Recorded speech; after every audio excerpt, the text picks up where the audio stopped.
So pangalan ng grupo niyo po is? JCI Las Chicas. JCI Las Chicas.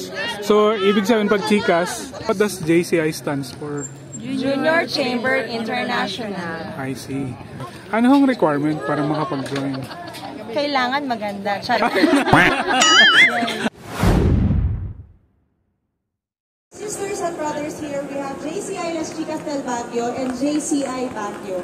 So we are a non-governmental, non-profit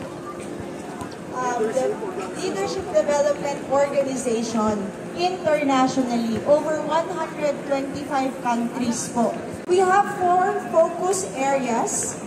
May individual development, merong community action, business and entrepreneurship, and of course, international cooperation.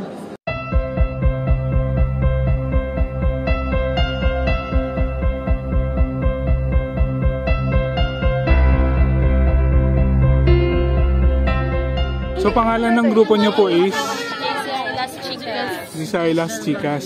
So ibig sabihin pag Chicas, babae. Yes. Okay. Ang counterpart naman po namin is JCI Baguio. And also, yan ang father chapter namin. I see. Kaya matagal na po yung grupo niyo or ano? We were established November 2021. Okay. But JCI Baguio was established 75 years ago. Okay. Bali, in total, JCI is 109 years na po Wow. this year. Tagal na, no? Name na lang po, isa-isa. Rosia, Director. Thank you For the Deputy Director, Rosia. Okay. Kayo po? Hi, I'm Secretary Janine. Okay. BB Chris po.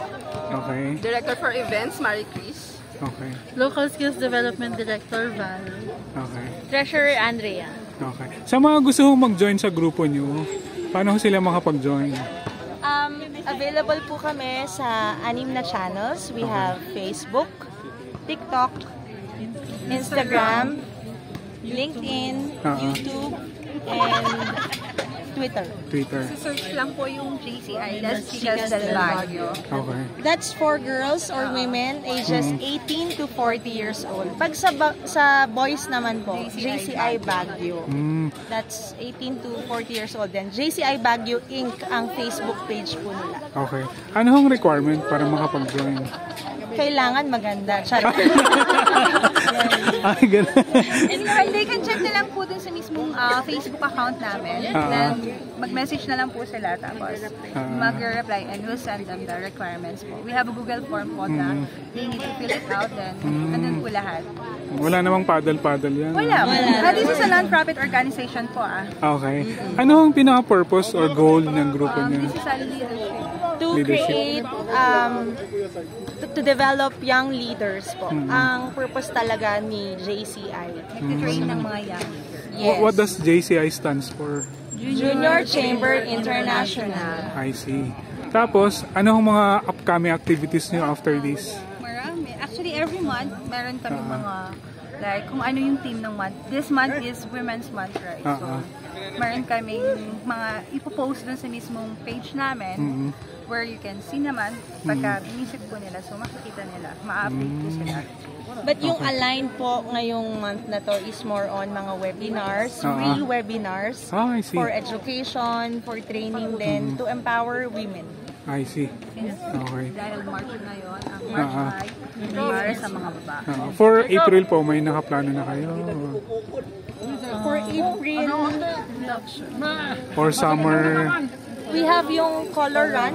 Okay. And then we have fun run din. So that's going to happen April 7, Aurora Hill at saka sa Burnham. I see. Magkikita tayo sa color run. Yes. Alright. So invite nyo po sa mga gustong mag-join. So, sa mga interested po mag-join sa aming organization, you can message us through Facebook. Just search po JCI Las Chicas del Baguio. Dapat ho taga Baguio or pwedeng outside Baguio? Yes. Baguio muna. No? Kasi, kasi in every area po is may JCI.